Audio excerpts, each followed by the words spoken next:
So hello students, welcome back to my YouTube channel. So in previous video we saw some problems based upon the polar form representation of the complex number. और भी हमने क्या देखा था, और quadratic equation को कैसे solve करते हैं कॉम्प्लेक्स नंबर में, वो हमने देखा था। तो मैंने क्या बताया था क्वाड्रेटिक इक्वेशन में बताया था कि हम लोग आयोटा का यूज करके जो क्वाड्रेटिक इक्वेशन जिसके डिस्क्रिमिनेंट निगेटिव होते थे उसको कैसे सॉल्व कर सकते हैं। और हमने देखा था कि जो क्वाड्रेटिक इक्वेशन के कॉम्प्लेक्स रूट रहते हैं वो हमेशा क्या कॉन्जुगेट पेयर में लाई करते हैं। तो अब मैं आगे बताने जा रहा हूँ आपको square root of complex number. किसी भी कॉम्प्लेक्स नंबर का स्क्वायर रूट कैसे निकालें, किसी भी कॉम्प्लेक्स नंबर का स्क्वायर रूट कैसे निकालें। तो आपको अगर किसी कॉम्प्लेक्स नंबर का स्क्वायर रूट फाइंड करना है तो उसके क्या प्रोसीजर होंगे, उसको कैसे फाइंड करा जाए, वो हम लोग इस वीडियो के अंदर डिस्कस करने वाले हैं कि square root of a complex number क्या होता है। इस हेडिंग के अंदर हम लोग उसको डिस्कस करेंगे। ठीक है स्टूडेंट्स, तो चलिए मैं बढ़ता हूँ। मतलब मैं पहले प्रोसीजर बताऊंगा, फिर एक एग्जाम्पल लेके हम लोग इसको समझने की कोशिश करेंगे, फिर आगे हम लोग क्यूब रूट ऑफ यूनिटी की ओर बढ़ेंगे। तो क्या है कि एक कॉम्प्लेक्स नंबर आपको दे रखा है, सपोज करो कि जेड दे रखा है, जो क्या है कि एक्स प्लस आई वाई है। हाँ, तो ये दे रखा है, ये रूट निकालना है हमको किसी कॉम्प्लेक्स नंबर का। अच्छा एक बात बताओ, किसी रियल नंबर का रूट क्या होता था? किसी रियल नंबर का स्क्वायर रूट एक रियल नंबर आता था, बिल्कुल। और क्या आता था? पॉजिटिव निगेटिव दोनों आता था। उसी तरह किसी कॉम्प्लेक्स नंबर का जो स्क्वायर रूट होगा वो क्या आएगा, एक कॉम्प्लेक्स नंबर ही आएगा। तो इसको मैं कह देता हूँ क्या, ए प्लस आई बी। ठीक है, कोई प्रॉब्लम नहीं होना चाहिए। प्लस माइनस आएगा या नहीं आएगा वो आप लगाओ चाहे ना लगाओ, अपने सॉल्व करेंगे, लास्ट में वो समझ में आ जाएगा।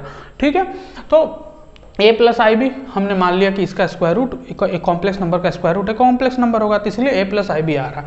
तो अगला स्टेप क्या है कि मैं अगर इसको दोनों साइड स्क्वायर करूं, दोनों साइड क्या करूं, स्क्वायर करूं, स्क्वायरिंग बोथ साइड अगर करूं तो ये x प्लस आई वाई हो जाएगा। और इसको मैं क्या लिख सकता हूँ, a प्लस आई बी, इसका होल स्क्वायर लिख सकता हूँ। तो इसको मैं नेक्स्ट स्टेप में क्या लिखूंगा, a plus x plus i y equals to a square minus b square plus iota times 2ab। ये आपको समझ में आया कैसे लिखा? A square plus i b square होता तो आई स्क्वायर का वैल्यू -1, तो ये प्लस था, होता तो माइनस हो गया। तो a square minus b square plus i times 2ab हो जाएगा। ये क्यों ऐसे किया? क्योंकि इसका एक कारण है, इससे हम लोग क्या है, टू कॉम्प्लेक्स नंबर जब इक्वल होंगे तो उसके कॉरस्पॉन्डिंग रियल पार्ट इक्वल होते हैं, इमेजिनरी पार्ट इक्वल होते हैं। ये मैंने फर्स्ट वीडियो में ही बताया था।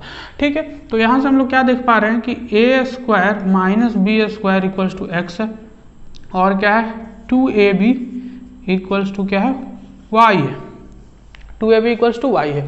ये क्लियरली विजिबल है, ये हमारा क्लियरली विजिबल है। ठीक है, इसको मैं फर्स्ट इक्वेशन मान लेता हूँ, इसको मैं सेकंड इक्वेशन मान लेता हूँ। ठीक है, हम लोग देखो, हम लोग को क्या a और b निकालना है ना, हम लोग को a और b x और y क्या है पता है, क्वेश्चन में दिया रहेगा।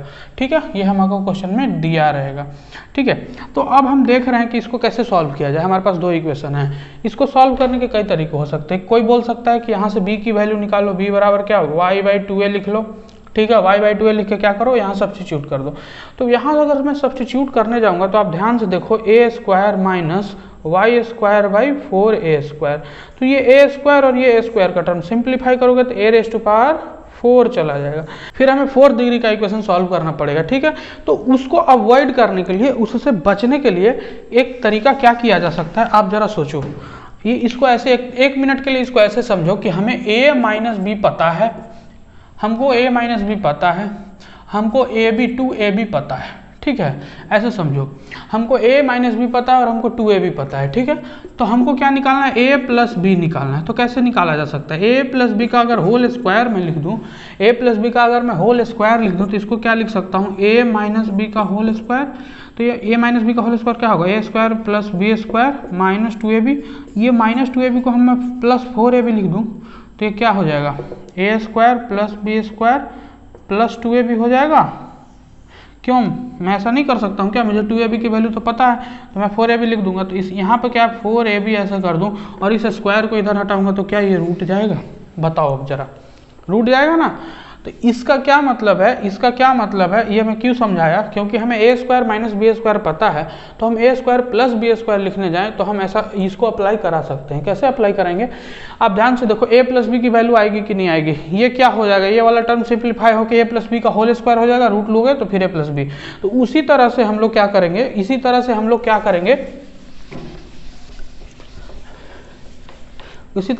करेंगे, कि a square plus b square का होल स्क्वायर, इसको हम लोग ऐसे लिख सकते हैं a square minus b square का होल स्क्वायर, इसमें कितना एक्स्ट्रा टर्म आ जाएगा, a power 4 plus b raise to power 4 minus 2a square b square. तो यहाँ हम लोग plus 4a square b square लिख देंगे। कोई प्रॉब्लम? कोई प्रॉब्लम बिल्कुल नहीं। तो इसका वैल्यू क्या है, यहाँ पे एक्स स्क्वायर है प्लस ये क्या है, ये कुछ और नहीं, इसी का स्क्वायर लिखा गया, ये क्या वाई स्क्वायर है। ठीक है, ये क्या है, वाई स्क्वायर है। ध्यान से देखो, सारी चीजें रिलेटेड है। ये क्या है, वाई स्क्वायर है, ठीक है, ये आ गया। अब जरा यहाँ देखो, अब जरा यहाँ देखो, इस चीज को मैं ऐसे लिख सकता हूँ, ये क्या होगा, इसको मैं ऐसे लिखूंगा a square plus b square, a square plus b square equals to plus minus under root क्या, x square plus y square. ठीक है, तो जरा ध्यान दो, ए क्या, कोई भी नंबर हो, रियल नंबर है ना, ए बी एक्स वाई, ठीक है, यहाँ आई ये कॉम्प्लेक्स नंबर है, लेकिन एक्स और वाई तो दो रियल नंबर ही है। तो ए और बी कोई भी नंबर हो, उसका स्क्वायर लेंगे तो क्या पॉजिटिव होगा। तो पॉजिटिव प्लस पॉजिटिव कुछ भी हो जाए, नेगेटिव आ सकता है क्या, नेगेटिव तो आ नहीं सकता है। दो पॉजिटिव को ऐड करने पे कोई नेगेटिव नहीं मिल सकता है, तो ये पॉसिबिलिटी ही खत्म है। हमारे पास क्या मिलेगा, केवल और केवल पॉजिटिव। अच्छा अब बताओ, ये फर्स्ट इक्वेशन, ये सेकेंड इक्वेशन, ये हमारे पास थर्ड इक्वेशन आ गया। अब हमें इन दोनों का यूज करके ए और बी की वैल्यू निकाल लेनी है। तो यहाँ क्या लिखेंगे, फर्स्ट इक्वेशन लिख देंगे a square minus b square is equal to क्या, एक्स है। इन दोनों को ऐड कर देंगे, अगर इन दोनों को ऐड करते हैं तो ए स्क्वायर की वैल्यू क्या आ जाती है, x plus under root x square plus y square by 2।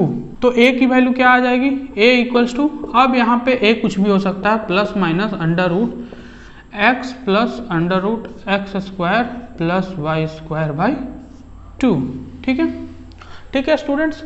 और मैं साइड बाई साइड अगर बी की वैल्यू निकाल दूं तो बी स्क्वायर की वैल्यू भी क्या होगी, बी स्क्वायर में हम क्या कर रहे होंगे कि इससे इसको निगेटिव माइनस कर रहे होंगे, माइनस माइनस तो ये प्लस होगा ना, ए स्क्वायर खत्म हो जाएगा। तो ये क्या आ जाएगा, ये हमारा आ जाएगा under root x square plus y square minus x by 2।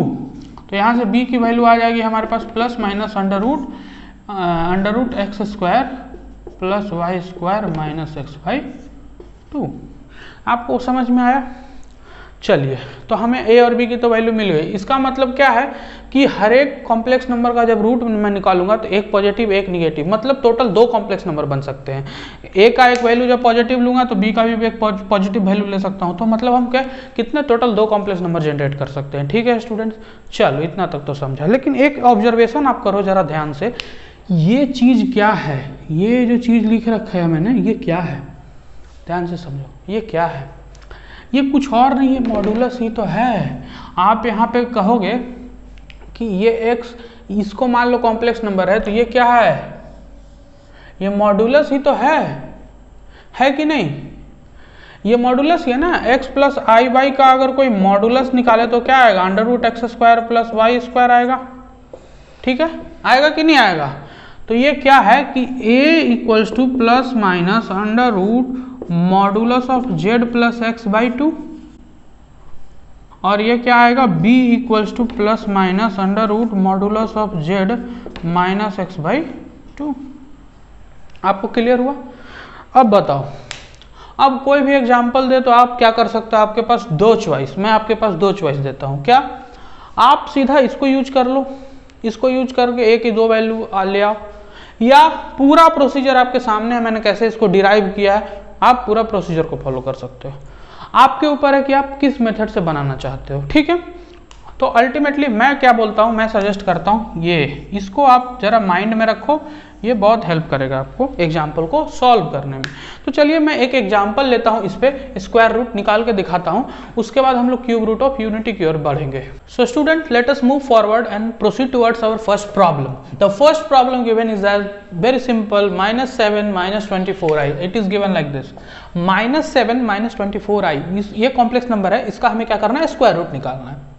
मैं क्या करता हूं, आप पूरे प्रोसीजर के साथ जा सकते हो, ये आपकी मर्जी है, totally up to you, but I will suggest this, इसको यूज कर लो सिंपल। तो मैं क्या करूंगा, a की वैल्यू क्या है, मैं मान लेता हूं क्या कि under root -7 - 24i equals to a plus iota b। तो a की वैल्यू मैं क्या बता सकता हूँ, सीधा plus minus under root mod of z, इसका कॉम्प्लेक्स नंबर का मॉड्यूलस, इसका मॉड ऑफ z अगर मैं निकालूँ तो क्या होगा, इसका मॉड्यूलस क्या होगा, इसका मॉड्यूलस क्या होगा, पहले हम लोग मॉड्यूलस ही निकाल लेते हैं, ठीक है, हम लोग पहले मॉड्यूलस निकाल लेते हैं। चलिए, तो मॉड ऑफ z अगर मैं निकालूँ तो क्या होगा, -7 का होल स्क्वायर प्लस -24 का होल स्क्वायर, और इसका क्या रूट ले लो। ये क्या है, क्या है, 7 का स्क्वायर क्या है 49 प्लस 576, 24 का स्क्वायर 576 होता है, तो ये आ जाएगा अंडर रूट 6 to 5, ठीक है, 6 to 5 आ जाएगा। इसको मैं क्या बोल सकता हूँ, ये 25 है, ठीक है, तो ये हमारा क्या निकल गया, modulus of z, modulus of z। तो अब हमें a की वैल्यू बता सकता हूँ ना, आसान है ना, x क्या है -7 है, यहाँ पे x क्या है -7, तो मॉड z क्या है 25 - 7 डिवाइडेड बाई 2, 25 में से 7 गया तो 18/2 9 का रूट कितना 3, तो यह आ जाएगा +-3, डायरेक्ट लिखता हूँ, कोई प्रॉब्लम नहीं। कितना देखो कैलकुलेशन है, कितना लंबा कैलकुलेशन है, इसके कारण कितना आसान हो जाता है। ये क्या हो गया +- अंडर रूट 25, सेम चीज़ है ना, यहाँ -x है लेकिन x ये ऑलरेडी निगेटिव है, तो माइनस क्या हो जाएगा +/2, तो 25 + 7 कितना 32/2, 16 अनदर यहाँ पे क्या +-4।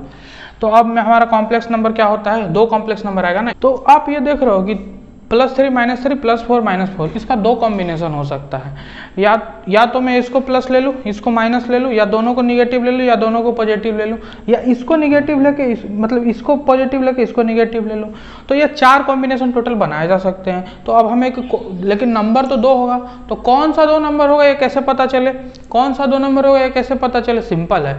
आप यहाँ देखो, हमारे पास जो जब डिराइव में किया था तो XY वाला टर्म क्या था, XY वाला टर्म इससे मिल रहा था ना, मिल रहा था, यहाँ पे ये निगेटिव है, यहाँ पे ये नेगेटिव है, तो हमारा जो XY वाला जो टर्म आ रहा था वो क्या AB, यहाँ पे AB है ना, तो AB वाला जो टर्म क्या आएगा, नेगेटिव आएगा, तो मतलब A इंटू बी हमेशा नेगेटिव रहेगा, A इंटू बी क्या रहेगा, नेगेटिव, तो ये हमारा कॉम्प्लेक्स नंबर 3 -4i हो जाएगा, और दूसरा क्या हो जाएगा -3 + 4i हो जाएगा, ये हमारा 2 कॉम्प्लेक्स नंबर हो जाएगा, सिंपल। तो ये हुआ हमारा आंसर, ये क्या हुआ हमारा आंसर, स्क्वायर रूट ऑफ क्या, ऐसे मैं लिख सकता हूँ -7 - 24i इक्वल्स टू दिस। ये 2 ऑप्शन हो सकते हैं, ये 2 हो सकते हैं, ठीक है। आई होप आपको स्क्वायर रूट समझ में आया होगा। इस पे क्वेश्चंस ऐसे ही आएंगे आपको स्क्वायर रूट फाइंड करने के लिए। तो अगर आप इस मेथड से जाते हो तो आपको लास्ट में एम्बिग्विटी होगी, अगर आप लॉन्ग प्रोसीजर से जाते हो तब तो कोई प्रॉब्लम नहीं है, बट वो बहुत लॉन्ग हो जाता है। यहाँ पे आपको बस एक चीज़ का ध्यान देना है, यहाँ पे क्या साइन है, जो साइन है उसके अकॉर्डिंग अपोजिट वाला सेलेक्ट कर लो, सिंपल है ये। इसीलिए मैं इस मेथड को फॉलो करता हूँ और इस मेथड को प्रेफर भी करता हूँ, ठीक है स्टूडेंट्स। तो आई होप आपको ये स्क्वायर रूट फाइंड करने का तरीका समझ में आया होगा। तो बढ़ते हैं हमारे अगले टॉपिक की ओर, जिसका नाम है हमारा क्यूब रूट ऑफ यूनिटी। तो स्टूडेंट्स अब हमारा टॉपिक जो है उसका नाम है cube root of unity. Unity का मतलब क्या होता है? यूनिटी का मतलब होता है 1। यूनिटी का मतलब होता है 1। ऐसे आम बोलचाल की भाषा में यूनिटी का मतलब एकता होता है, बट यहाँ हम लोग यूनिटी का मतलब 1, एकता में भी क्या एक, तो यूनिटी 1, उसका क्या हम लोग निकालेंगे, यूनिटी 1 का क्यूब रूट निकालना है, बस इतना ही सिंपल टॉपिक है, 1 का क्यूब रूट निकालना है। बट इसमें कॉम्प्लिकेशंस क्या क्या है आप आगे देखोगे, मैं जब सॉल्व करूंगा तब आपको समझ में आएगा कि कितना कॉम्प्लिकेशंस है। केवल 1 का क्यूब रूट निकालना है। 1 का क्यूब रूट क्या होगा, 1 होगा ना, बस। अच्छा ठीक है, वो मैं दिखाता हूँ अभी कैसे। अब देखो हमें क्या निकालना है कि क्यूब रूट ऑफ 1 निकालना है, ठीक है, बढ़िया, क्यूब रूट ऑफ 1 निकालना है। इसको मैं मान लेता हूँ क्या है, ये x है, ठीक है। 1 का क्यूब रूट, हम लोग कोई भी नंबर का क्यूब रूट निकालते हैं ऐसे मान के, तो क्या करते हैं, तो क्यूबिंग बोथ साइड करते हैं। तो ये क्या होगा, x³ = 1, सिंपल। नेक्स्ट स्टेप में मैं क्या, इसको 1 को इधर लाता हूँ, x³ - 1 = 0। अच्छा, ये 1 को 1 का क्यूब कह दूँ तो कोई प्रॉब्लम नहीं, होना भी नहीं चाहिए। अच्छा, a³ - b³ के पे अगर मैं निकाल दूँ तो a³ - b³ क्या होता है, a³ - b³ क्या होता है, ये होता है a - b × a² + b² + ab होता है। इतना तो आप सबको पता ही है, ठीक है। तो इसको मैं ऐसे लिखूं तो क्या है, x - 1 × x² + 1 + x = 0। अच्छा एक बात बताओ, ये क्यूबिक इक्वेशन है कि नहीं है? तो हम जो बोल देते थे x का वैल्यू 1, वो क्यों बोलते थे? वो यहाँ से बोल देते थे कि x बराबर 1 और अच्छा तो ये भी तो जीरो हो सकता है, दो चीज़ का प्रोडक्ट जीरो है। किसी भी दो चीज़ का प्रोडक्ट जीरो का क्या मतलब, उसमें से कोई एक जीरो है, तो हमने इसको जीरो करके 1 लाया। ये देखो ध्यान से कि ये भी तो जीरो हो सकता है। अच्छा ये जब जीरो होगा तभी कॉम्प्लिकेशंस आता है, ये जब जीरो होगा तभी, क्यों? क्योंकि इसका डिस्क्रिमिनेंट लेस देन जीरो है। तो यहाँ आता है कॉम्प्लेक्स नंबर इंट्रोड्यूस होगा आपको। तो यहाँ अगर मैं सॉल्व करूँ क्वाड्रेटिक फार्मूला से, तो x equals to minus b, यहाँ भी क्या 1 -1 plus minus under root b square minus 4ac11 है बाई 2। तो क्या आ जाता है -1 plus minus under root 3i by 2। ठीक है, यही है क्यूब रूट ऑफ यूनिटी, यही होता है क्यूब रूट ऑफ यूनिटी। ठीक है, यही होता है क्यूब रूट ऑफ यूनिटी। तो आपको ये समझ में आया। तो x की वैल्यू क्या हो सकती है, 1 हो सकती है, और क्या हो सकती है -1/2 प्लस √3i बाई 2, और क्या हो सकती है -1/2 माइनस √3i/2। क्यूबिक इक्वेशन था तो ये तो लीगल है ना कि 3 रूट आएगा, तो 3 रूट आएगा जिसमें से एक रियल आ चुका है, तो एक रियल आ चुका है तो 2 कॉम्प्लेक्स कॉन्जुगेट्स होंगे। और हाँ कॉन्जुगेट तो बिल्कुल है, देख लीजिए यहाँ जो प्लस है वही माइनस है, तो एक दूसरे का कॉन्जुगेट है ना, बिल्कुल कॉन्जुगेट है। तो क्या है, जो है उसी का कॉन्जुगेट है। तो क्यूबिक इक्वेशन का अगर तो एक रूट कभी भी कॉम्प्लेक्स हो ही नहीं सकता है, कॉम्प्लेक्स क्या होगा, हमेशा कॉन्जुगेट पेयर में लाई करता है। ठीक है, तो आशा करते हैं आपको ये क्यूब रूट ऑफ यूनिटी कैसे डिराइव हुआ, ये तो डेरिवेशन है, आपको समझ में आया होगा। ठीक है, इसकी कुछ प्रॉपर्टीज है, इसका क्या है, कुछ प्रॉपर्टीज है, जैसे मेनली 3 प्रॉपर्टी है। ठीक है, वो तीनों प्रॉपर्टी मैं अभी आपको बताता हूँ। तो क्यूब रूट ऑफ यूनिटी में जो पहला प्रॉपर्टी हम लोग पढ़ते हैं, अच्छा क्यूब रूट ऑफ यूनिटी क्या आया, x की जो वैल्यू आई वो क्या आई थी 1 आई, और क्या i -1 plus minus under root 3i by 2 आया। ये 2 रूट है, प्लस माइनस है ना, तो 2 रूट है, एक दूसरे का कॉन्जुगेट ये आया। ठीक है, तो इसमें जरा 1 को तो एक मिनट के लिए आप छोड़ दीजिए। क्यूब रूट ऑफ यूनिटी में हम लोग इसकी बात करते हैं, कॉम्प्लेक्स है ना, कॉम्प्लेक्स नंबर पे ज़्यादा ध्यान देते हैं। ठीक है, तो इसको जरा ध्यान दीजिए कि हम लोग मान लिए x1 मानते हैं, x1 मानते हैं किसको -1 plus under root 3i by 2 को, और x2 मानते हैं -1 प्लस हो गया ना, तो ये माइनस √3i बाई 2 को। ठीक है, ठीक है, कोई प्रॉब्लम नहीं है। अच्छा आप इसको स्क्वायर कीजिए, तो x1 स्क्वायर का वैल्यू निकालिए, तो क्या आएगा, x1 स्क्वायर का वैल्यू, इसको हटा देता हूँ मैं, स्पेस बना लेता हूँ।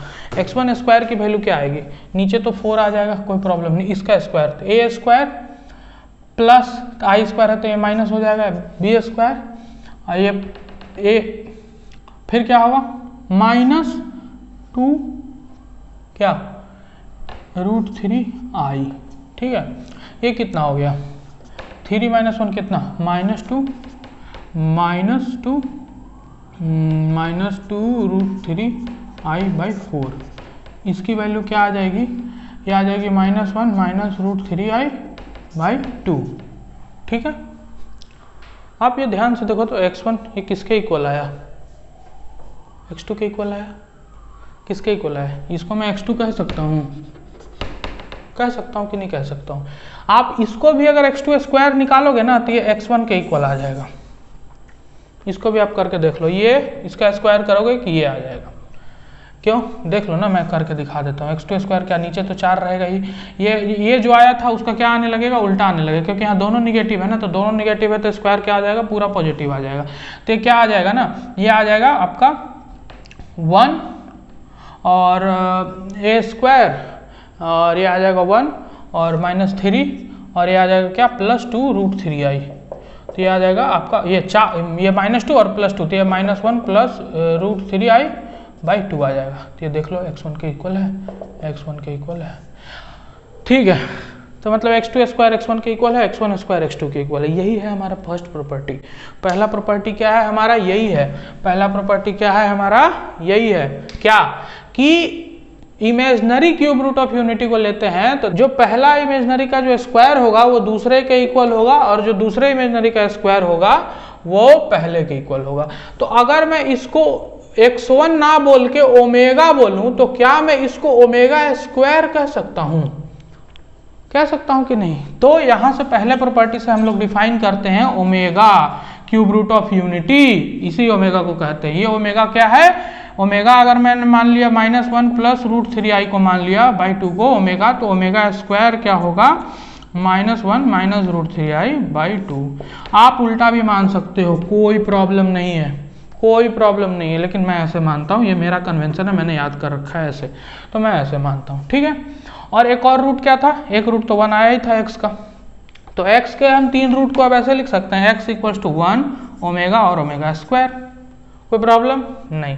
तो पहला प्रॉपर्टी क्या है, जो एक दूसरे के क्या होते हैं, स्क्वायर होते हैं, एक दूसरे के क्या होते हैं, स्क्वायर होते हैं, ठीक है। तो अब बढ़ते हैं हम लोग दूसरे प्रॉपर्टी की तरफ। अब दूसरा प्रॉपर्टी क्या है, तो हमने भी फर्स्ट प्रॉपर्टी में देखा कि पहला क्या होता है, किसी एक को आप ओमेगा मानोगे तो दूसरा ओमेगा स्क्वायर हो जाएगा, ठीक है, तो एक दूसरे का स्क्वायर होता है, ठीक है।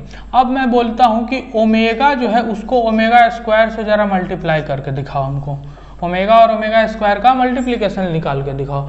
तो ओमेगा मैंने किसको माना था, प्लस वाले को, ठीक है, बाई 2, इसका मल्टीप्लाई करता हूँ किसके साथ, -1 माइनस √3i बाई 2, ठीक है।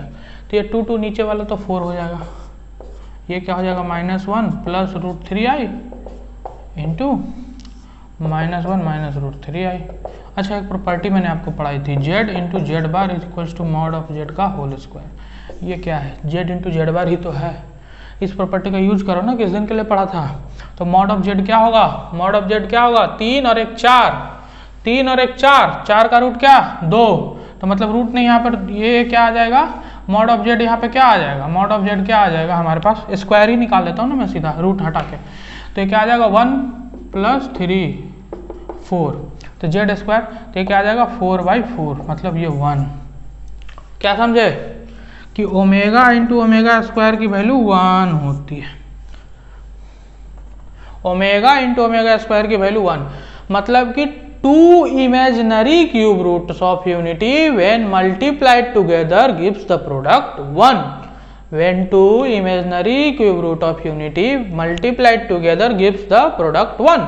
ओमेगा इंटू ओमेगा स्क्वायर का प्रोडक्ट क्या होगा, 1 होगा, ओमेगा इंटू ओमेगा स्क्वायर का प्रोडक्ट 1 होगा। ये तो बहुत इजी था, मैंने ये यूज कर लिया, इजी था, नहीं तो आप मल्टीप्लाई भी कर सकते थे। क्लिक अगर नहीं करेगा आपको कि ये कैसे यूज करना, ये पढ़ाई किस लिए है, ये यूज करो ना पढ़ा है तो ओमेगा इंटू ओमेगा स्क्वायर क्या है, 1 है, इसकी वैल्यू क्या आती है, 1 आती है, ठीक है। तो आई होप आपको ये सेकंड वाली प्रॉपर्टी समझ में आई होगी। एक प्रॉपर्टी और बच रही है, तीसरी, थर्ड प्रॉपर्टी, लास्ट प्रॉपर्टी। क्या है थर्ड प्रॉपर्टी, चलिए मैं पहले स्पेस बना लेता हूँ फिर आपको दिखाता हूँ। हमने क्या देखा, फर्स्ट प्रॉपर्टी ओमेगा और ओमेगा स्क्वायर, मतलब दो इमेजनरी जो होंगे वो क्या एक दूसरे के स्क्वायर होंगे। फिर क्या देखा हमने, मल्टीप्लाई करके देखा दोनों को। अच्छा ठीक है, अब मैं क्या बोलता हूँ, ऐड भी करके देख लो। क्या करके देख लो, ऐड भी करके देख लो। तो ओमेगा प्लस ओमेगा स्क्वायर को ऐड भी करके देख लो, कुछ पता नहीं कुछ आ जाए। ओमेगा प्लस ओमेगा स्क्वायर को ऐड किया तो क्या है, -1 plus √3i by 2 plus -1 minus √3i by 2, ठीक है। ये -1 - 2, ठीक है। और ये मिल जाएंगे तो कितने हो जाएंगे, ये और ये एक दूसरे को क्या कर देगा, खत्म कर देगा, -2 बाई -2 -1 आ गया। तो क्या आ गया, omega plus omega square equals to -1। इसको मैं 1 plus omega square equals to 0 लिख सकता हूँ। लो आ गई थर्ड प्रॉपर्टी तुम्हारी। यही है थर्ड प्रॉपर्टी, थर्ड प्रॉपर्टी यही है। 1 प्लस ओमेगा स्क्वायर क्या होता है, 0 होता है। इसको बहुत से लोग ऐसे भी लिखते हैं, omega square plus omega plus 1 equals to 0, बात सेम है, कोई डिफरेंस नहीं है, ठीक है। ये 0 होता है, अरे ये 0 होता है तभी तो हम ओमेगा ला पाते हैं, याद नहीं है क्या equation, 1 + x square equals to 0 को सॉल्व किया था तभी ये ओमेगा आया था ना। तो ये कुछ और नहीं है, ध्यान से देखो यही इक्वेशन आ रहा है। तो ये क्या हमारी प्रॉपर्टी हो गई, थर्ड प्रॉपर्टी हो गई कि 1 प्लस ओमेगा स्क्वायर जो होता है वो 0 होता है। तो आई होप आप लोगों को ये तीनों प्रॉपर्टी समझ में आई होगी, क्यूब रूट ऑफ यूनिटी समझ में आया होगा, square root of a complex number कैसे निकालते हैं, ये सारी चीजें समझ में आई होगी। तो अगले वीडियो में मैं पूरे कॉम्प्लेक्स नंबर जितना भी कॉन्सेप्ट मैंने पढ़ाया है सब पे मैं मिक्स क्वेश्चंस लूंगा, और अगले वीडियो में कुछ अच्छे क्वेश्चंस भी लूंगा जिससे आपके कॉन्सेप्ट को और क्लैरिटी मिलेगी। तो please stay tuned and hit the like button and subscribe to my YouTube channel.